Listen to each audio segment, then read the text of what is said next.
તો આપણે ગયા વખતે જે દાખલો ઉદાહરણ 2 જોયું તો એ ઉદાહરણ 2 પ્રમાણે તમારે સ્વાધ્યાય 11.3 માંથી બીજો ચોથો અને છઠ્ઠો કરવાની વાત થઈ હતી, જે તમને ઉદાહરણ 2 પ્રમાણે એવું સાઈડમાં લખેલું હતું, બરાબર છે, કે પ્રમાણે કયા દાખલા કરવાના, જેમાં પ્રધાનાંક x આપી અને ગૌણાંક x થઈ જાય એ તમારે x² નો છેદ અને y² ના છેદ ઉપરથી નક્કી કરવાનો હતો. હવે આપણે જોઈશું ઉદાહરણ 9 કે જેની અંદર આપણને રકમ ઉપર લાઈન પ્રમાણે ન આપી દીધેલું હોય પણ આવું સમીકરણ આપી દીધેલું હોય 9x² + 4y + 36 બરાબર. તો આપણે પહેલા આ સમીકરણને ઉપવલય સ્વરૂપમાં ફેરવાનો પ્રયત્ન એટલે પ્રમાણિત સ્વરૂપ. તો આ બાજુ 36 એટલે દરેક પદને 36 વડે ભાગી નાખો એટલે તમારી પાસે આવું સમીકરણ બની જશે. આ સાચું છે. અહીં x²/4 નો છેદ y²/9 ના છેદ કરતો નાનો છે. કેવો છે બેટા? નાનો છે. જો છેદ નાનો હોય તો a > b થશે અને a > b છે, બરાબર છે. એ મેં લખેલું છે. અહીંયા મારે એવું લખવાનું હતું કે 9 > b સોરી 4 લખવાના. તો પ્રધાનાંક y પર છે એવું નક્કી દઈએ એટલે a² 9 હોય તો a 3 થશે, b² b 4. તો આપણે જે આકૃતિ દોરી છે ઉપર એમાં y અક્ષ ને પ્રધાનાંક કહેવાનો અને x અક્ષ ને ગૌણ x કહીશું. હવે f2 એટલે 0c, અહીંથી જે આ છે એ તમારી c છે લંબાઈ છે, ઉગમ બિંદુથી નાભી લંબ સુધીની લંબાઈ, એટલે એના અર્થ 0c અને 0√5 એટલે પહેલા તમારે c શોધી આવવાનું અને શિરોબિંદુ ઉપવલયના પ્રધાનાંકનો જે છેદ છે એને ઉપવલયના શિરોબિંદુ કહેવામાં આવશે. આપણે જે સૂત્રો અને વ્યાખ્યાઓ જોઈએ એ પ્રમાણે. તો અહીંયા આવશે 0a, તો 0 એટલે 3 આવશે એટલે 0 3 એ તમારું એ બિંદુ થશે અને 0 - 3 એટલે અહીંયા આપણે લખી દીધેલા છે શિરોબિંદુ. પછી પ્રધાનાંકની લંબાઈ 2a જ આવશે, પણ પ્રધાનાંક કોણ છે નક્કી કરો તો તમારે y અક્ષ છે, તો y અક્ષ વાળા તમારે એ કહી દે તો 3 દુ 6 અને આમાં આવશે 2 એટલે 2 દુ 4. નાભી લંબની લંબાઈ તો b² / 2 × 4/8. હવે નિયામિકાનું સમીકરણ પણ મેં કરી દીધેલું છે, કારણ કે નિયામિકા તમે આ રીતે કરશો, આને નિયામિકા કહેવામાં આવે છે. એનું સમીકરણ છે એ આપવાની, તો 3/5/3 ઉત્કેન્દ્રતા, તો છેદનો છેદ ઉપર એટલે 9/5 થઈ જાય. તો આ ઉદાહરણ પ્રમાણે સ્વાધ્યાયનો 11.7 8 અને 9મો દાખલો. પણ શરત એ અહીંયા જે ચકમ છે સામેની સાઈડ એના વડે તમે જ્યારે દરેકને ભાગશો ત્યારે આમાંથી કોનો છેદ નાનો છે મોટો છે. જો x² નો છેદ મોટો હોય તો તમારે પ્રધાનાંક x અક્ષ લઈ લેવાની અને y અક્ષ નો છેદ મોટો હોય તો પ્રધાનાંક y અક્ષ લેવાની, બરાબર છે. અને x અક્ષ તમારી ગૌણ અક્ષ છે. આ પ્રમાણે છે સ્વાધ્યાયમાં 7 8 અને 9મો દાખલો કરવાનો છે. હવે અત્યાર સુધીમાં આપણે એવું જોયું કે ઉપવલયના સમીકરણ પરથી આપણે નાભીના યામ ઉપવલય અને પ્રધાનાંકના શિરોબિંદુઓ એટલે કે ઉપવલયના શિરોબિંદુઓ, નાભી લંબની લંબાઈ, પ્રધાનાંકની લંબાઈ ગૌણ, આ બધું આપણે શોધી કાઢ્યું છે ઉત્કેન્દ્રતા. પણ હવે એનાથી ઊંધું આપેલું હોય કે આપણે જે શોધીએ છીએ એવું તમને આપી દીધેલું હોય તો તમારે એના પરથી નક્કી કરવાનું છે કે પ્રધાનાંક કોણ, ગૌણ અક્ષ કોણ ને સમીકરણ શું એવું તમને કહેવામાં આવશે. સમજી ગયા? એટલે એના પરથી આપણે હવે ચાલવાના એવા જે દાખલા છે એવા તમારા આવશે બસ, અને એના પરથી તમારે નક્કી કરી દેવાનું છે. સાંભળો હવે કે જેના નાભીઓ ±50 હોય. હવે તમે વિચાર કરી લો કે નાભી ±, અહીંયા મેં નાભી કઈ આપેલી છે ±0√5 છે, +0 ±. જો પાછળમાં બિંદુ આવે તો y અક્ષ પ્રધાનાંક થાય, આગળ આવે તો પ્રધાનાંક x અક્ષ થશે. બસ હવે હું લખું છું એ ઉદાહરણ તમે જુઓ અને નક્કી કરો, કારણ કે હવે જે દાખલા છે એવા સ્વાધ્યાયમાં તમારે એ પ્રકારના આવશે, બરાબર 11.3માં. એટલે આપણે પહેલા ઉદાહરણ જ જોવાનું, ગમે તે જાતે બનાવીને પણ તો જ તમને ખ્યાલ આવી જશે, બરાબર છે. 2-3 વાર દાખલા ગણશો એટલે તમને જલ્દી ખબર પડી જશે, બરાબર.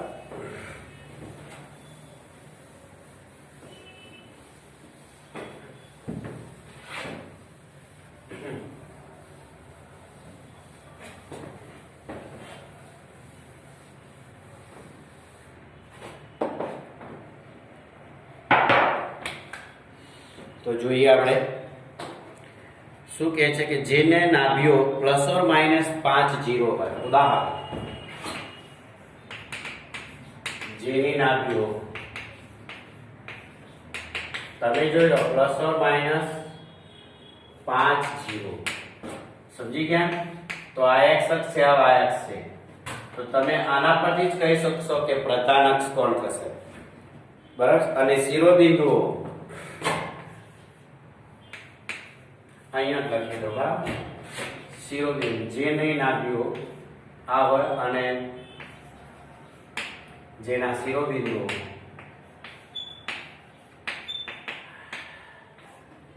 ±13 હોય તેવા ઉપવલયનું સમીકરણ બનાવો.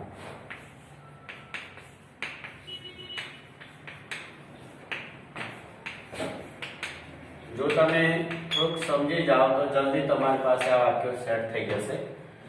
જુઓ, શિરોબિંદુ x અક્ષ પર છે એટલે પ્રધાન અક્ષ x થાય, એવું ના બોલો તો નાભીઓ x અક્ષ પર છે એટલે પ્રધાન અક્ષ x અક્ષ થાય, બરાબર છે? એટલે સમીકરણ શું થાય? જેના અહીં શિરોબિંદુ x અક્ષ ઉપર હોવાથી હવે આપણો આન્સર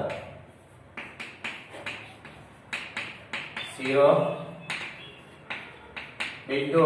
x અક્ષ પર હોવાથી પહેલા તમને આ લખાવવું જોઈએ. તો એ વખતે x² y² ની નીચે આવશે, બરાબર છે?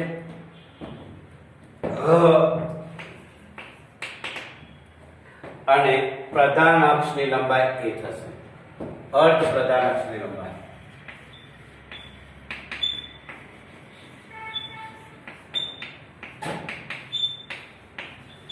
એ છે અથવા થશે એવું લખવા તમારે એ રીતે, બરાબર? ચલો હવે એ કેમ લખ્યું? અર્ધ, કારણ કે અહીંયા તમારો એ આપે છે એટલે એને અર્ધ પ્રધાન અક્ષની લંબાઈ. ઓકે, a બરાબર 13 અને c બરાબર 5. આ નાભી જે છે એને નાભીઓ સાથે સરખાવી દો. નાભી નયા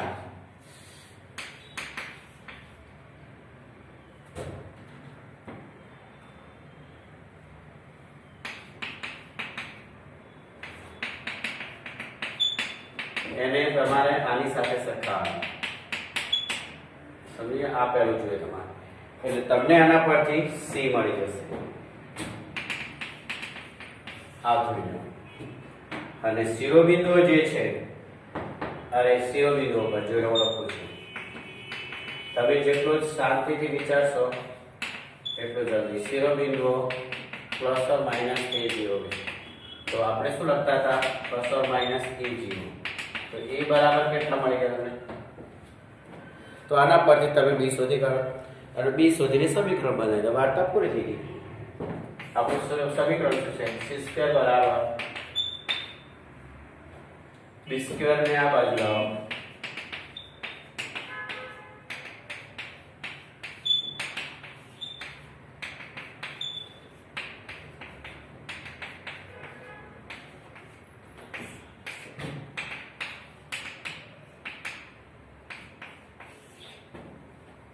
થઈ ગયું. b બાર આવ્યું, સમીકરણ મૂકી દો a અને b ની માટે માગે રૂપવલયનું સમીકરણ.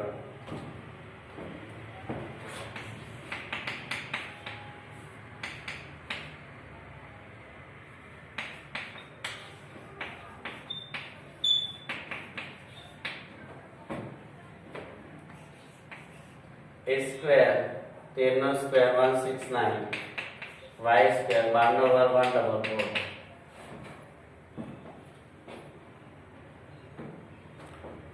ખ્યાલ આવી ગયો? એટલે આના પરથી તમારે નક્કી કરવાનું. આ બે વસ્તુની ખબર પડી. હવે એક વસ્તુ તમારે ધ્યાન રાખો. જો આ બિંદુ પાછળ આવે, 0 આગળ આવે તો પ્રધાન અક્ષ y અક્ષ થશે, તો આ બદલાઈ જશે. a સ્ક્વેર આવે તો b સ્ક્વેર. બસ કરવાનું આ જ વસ્તુ, બીજું કંઈ ન કરવાનું નથી. બરાબર? તો આવા ઉદાહરણ પ્રમાણે સ્વાધ્યાય 11.3 માં કેટલા છે એની પર તમારી જોડે વાત કરવું પહેલા, બરાબર છે? તો એવા શિરોબિંદુ અને નાભીઓ વાળા જે દાખલા છે એવા 10, 11 અને 12 કરવાના છે. આ ઉદાહરણ પ્રમાણે એટલે જ આપણે ઉદાહરણ લખીએ છીએ ભાઈ. ઉદાહરણ પ્રમાણે 11.3 માંથી દાખલા નંબર 9, 10, 11, 12.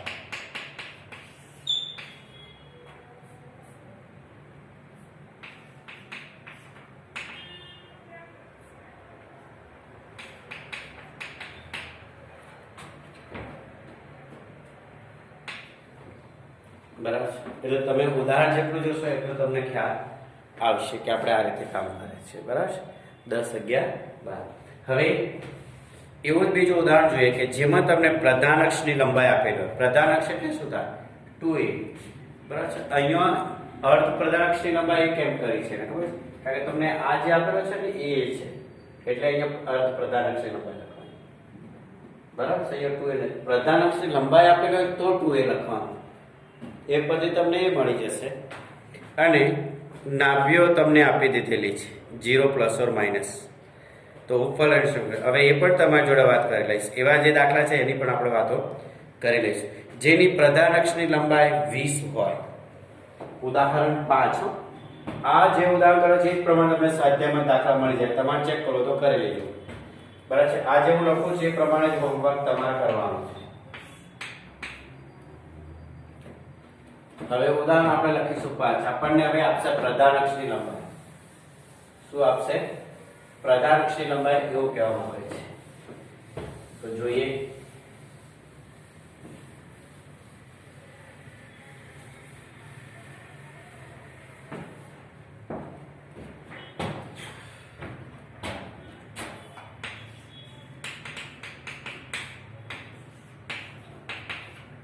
પ્રધાન અક્ષની લંબાઈ 20 એકમ અને નાભીઓ જે છે 0 પ્લસ ઓર માઇનસ છે.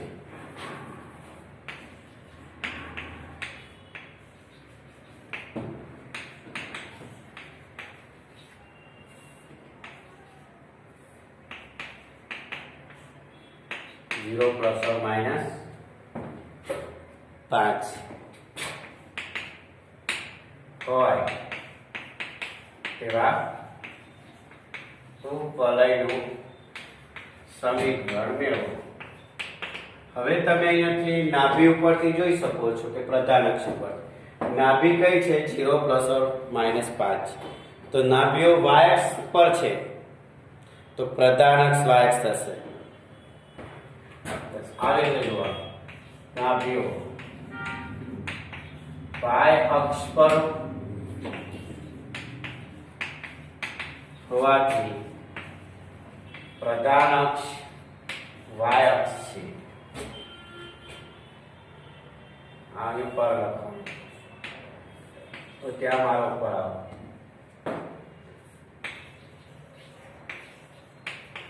હવે સાંભળો. જો પ્રધાન અક્ષ y અક્ષ પર હોય તો ઉપવલયનું સમીકરણ શું હશે? તો તમારા વખત બદલાઈ જશે. આવું થઈ જશે.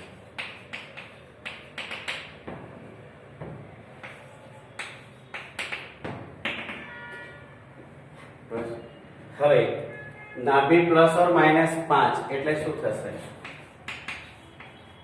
નાભીના યામ 0 પ્લસ ઓર માઇનસ 5 બરાબર 0 પ્લસ ઓર માઇનસ c.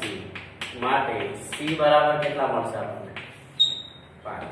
પ્રધાન અક્ષની લંબાઈ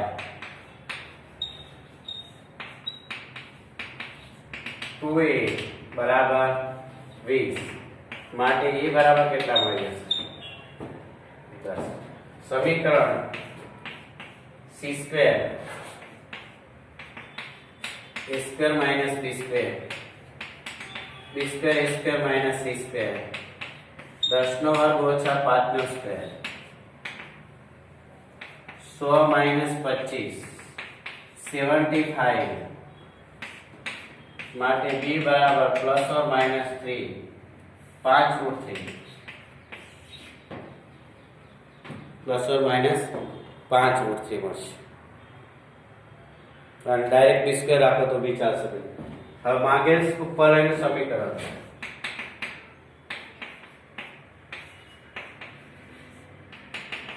x² upon b² 75 y² upon a² 100. એટલે આ જે વસ્તુ આપેલ હોય છે એના પરથી તમારે નક્કી કરવા કે 0 પહેલા હોય તો y અક્ષ પ્રધાન અક્ષ, 0 પછી હોય તો પ્રધાન અક્ષ x અક્ષ થઈ જશે. બરાબર, પ્રધાન અક્ષ x અક્ષ ઉપર આવે તો તમારે ધ્યાન રાખવાનું. ઓકે, તો આવા જે દાખલા છે એ છે તમારા પ્રધાન અક્ષ આપેલી છે અને પ્રધાન અક્ષ 13મો અને 14મો દાખલો છે.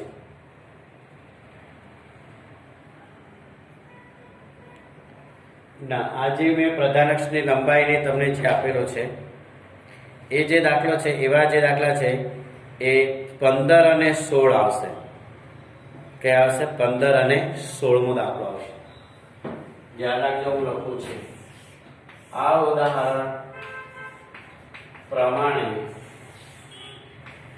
સ્વાધ્યાય 11.3 માંથી દાખલા નંબર 15 અને 16 કરવા.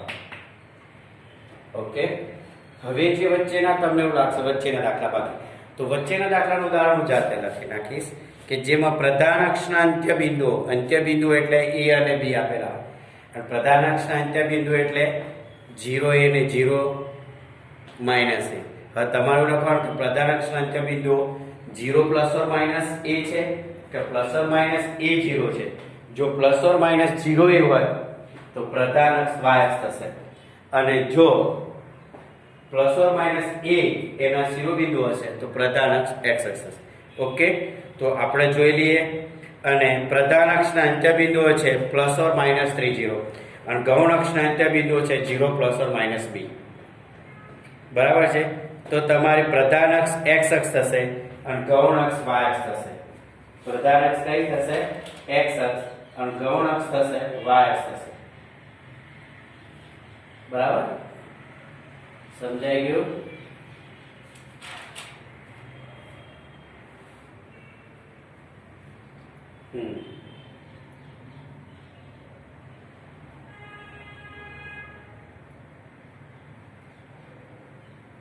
ચલો જોઈ લો. પ્રધાન અક્ષના અંત્ય બિંદુ પ્લસ ઓર માઇનસ 5 0 લખી દઉં, અને ગૌણ અક્ષના બિંદુ ગૌણ અક્ષના અંત્ય બિંદુ બહુ મસ્ત આપેલો છે પ્રશ્ન. એટલે આવી રીતની આકૃતિ પ્રમાણે આવું થાય, જુઓ જોઈ લો.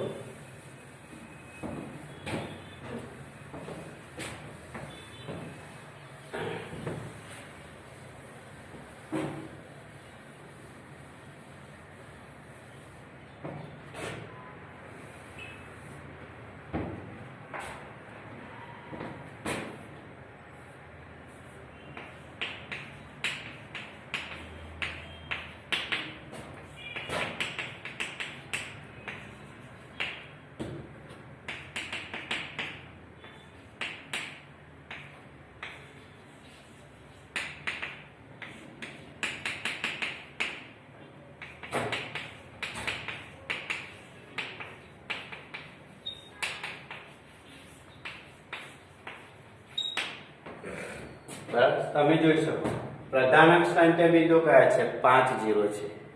તો તમારે તમારો જે આકૃતિ આવે છે આ પ્રકાર છે.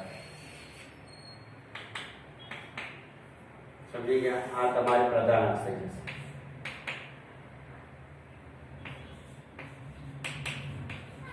આવું બધું લખતા શીખવું પડશે. અને આને હું લખી દઈશ, અહીંયા લખી દઉં. બરાબર છે, ગૌણ.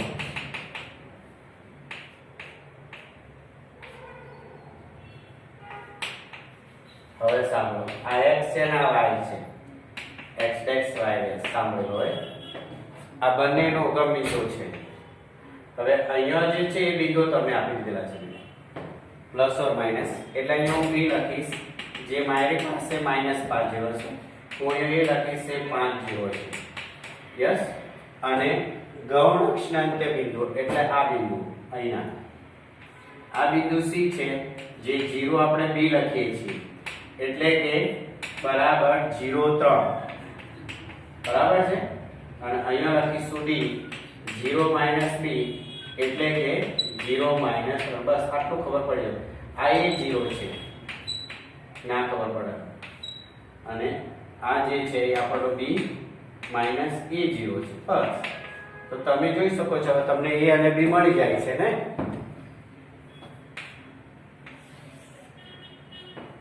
તો a બરાબર કેટલા અને b બરાબર કેટલા તમને સીધું સાદું સિમ્પલ મળી ગયું છે. બરાબર છે. એટલે તમે અહીંયા લખી શકો છો કે પ્રધાન અક્ષના અંત્ય બિંદુ x અક્ષ પર છે. આના પર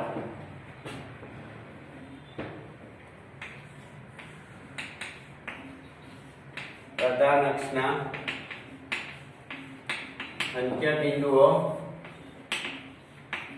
ક્યાં છે? x અક્ષ પર છે. માટે a બરાબર 5 અને ગૌણ અક્ષના અંત્ય બિંદુ y અક્ષ પર છે.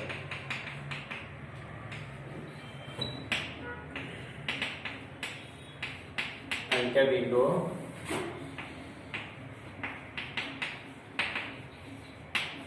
y અક્ષ પર છે. માટે ઉપવલયનું સમીકરણ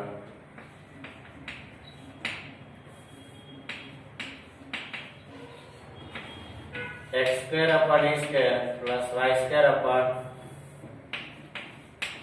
b square બરાબર 1 થશે.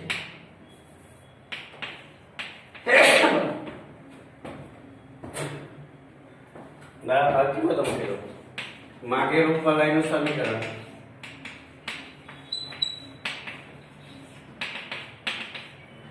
x square upon a square એટલે 25 y square upon b 0 b બરાબર 3 એવું લખવું પડશે.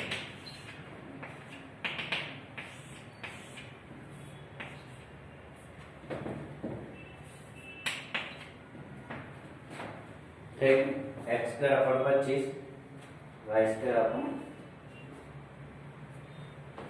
તો મેં મારી પોતાની રકમો લખેલી છે. બરાબર છે. તમારી ચોપડીની અંદર જે રકમો છે 3 0 છે અને 0 2 છે એટલે x સ્ક્વેર upon 9 અને y સ્ક્વેર upon 4 આવા જે દાખલા છે આ ઉદાહરણ પ્રમાણે ઉદાહરણ છઠ્ઠું આવતું હશે મને લાગે છે એના પ્રમાણે તમારે દાખલા નંબર 13 ચોક કરો.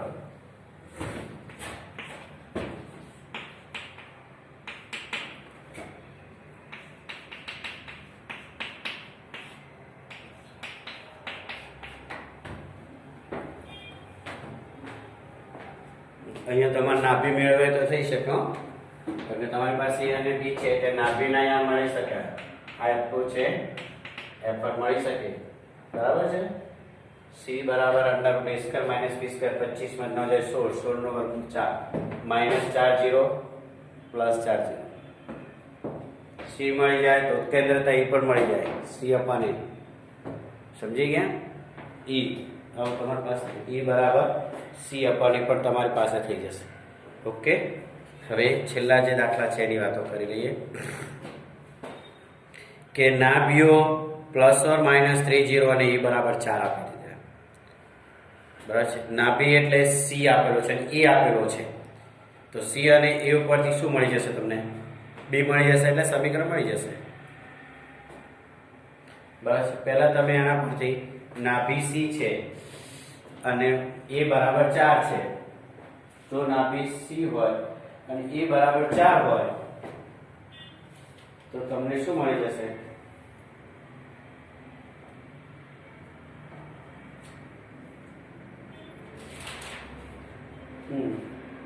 તો નાભી +or-3 એટલે x અક્ષ પર છે કહી દેવામાં આવશે. બરાબર છે. એટલે ઉપવલયનું સમીકરણ x² upon a² plus y² upon b² બરાબર બનશે c બરાબર 3. બરાબર છે. એ રીત જોઈ લે ઉદાહરણ 7.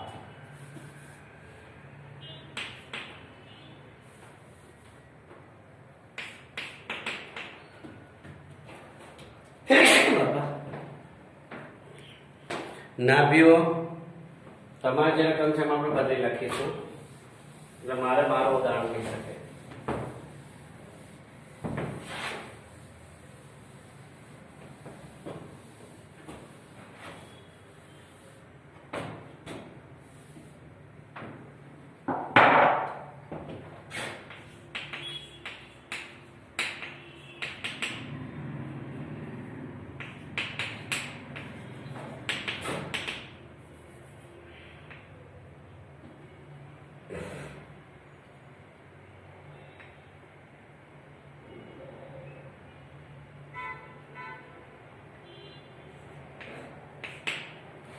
એ બરાબર 5.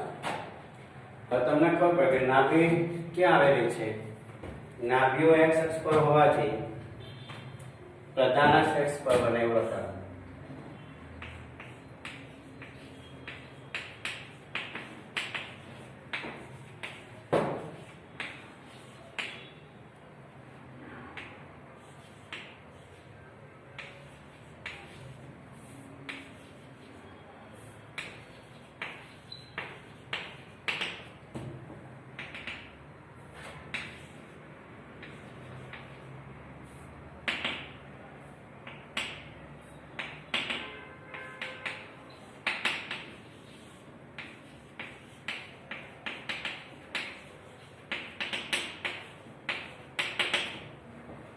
બરાબર.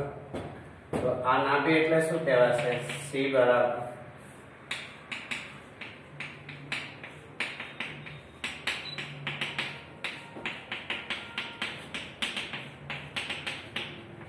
અને એ બરાબર 4 તમને આપી દે છે. આના પરથી b² b સુધી કાઢો.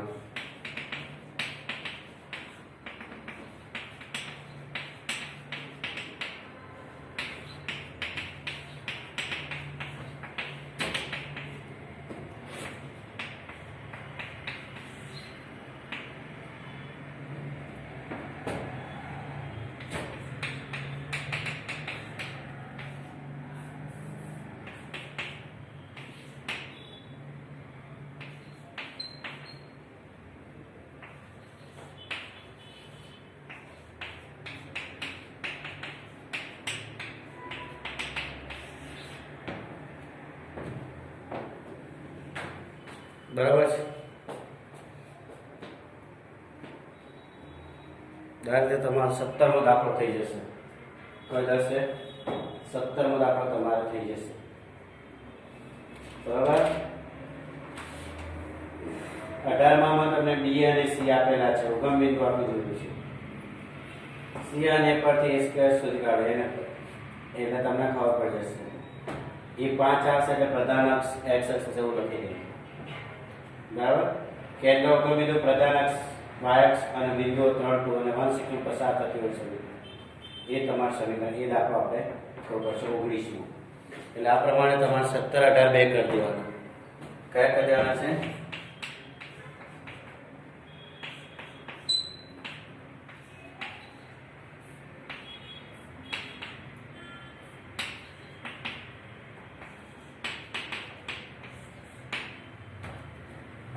ઓકે. 17 અને 18 કરી દેવાના. બરાબર. હવે બે દાખલા બાકી રહેશે તમારે 19 અને 20 ગયા. ઓકે. એટલે આપેલા દાખલા, કરાયેલા દાખલા તમામ 2 વાર તો કરવાના જ. ઓકે.